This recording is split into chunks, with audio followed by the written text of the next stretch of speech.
ఇంత గొప్ప దేశంలో, ఇంత గొప్ప యజ్ఞభూమిలో, ఇంత గొప్ప వేదభూమిలో, ఇంత గొప్ప కర్మభూమిలో ఎందుచేత ధర్మం ఇలా లుప్తమైపోతోంది అని ఆర్తి చెందుతూ ఆయనకి పరమ విశ్వాసం ఉంది ధర్మం నిలబడుతుందని.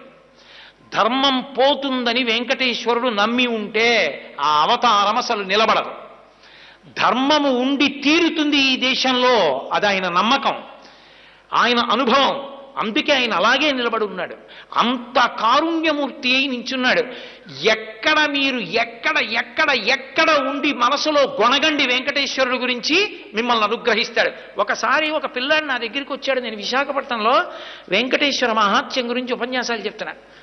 నేను వేదిక దిగి ఇంటికి వెళ్ళిపోతుంటే నా కభాలన కాళ్ళ మీద పడి, ఒకే ఒక్క క్షణం మీతో మాట్లాడచ్చా అన్నాడు. నాకు అతని ముఖం చూసి అతను ఏదో చాలా ఉత్కంఠతో ఉన్నాడని, ఏం కావాలన్నాను. మీరు చెప్పినంత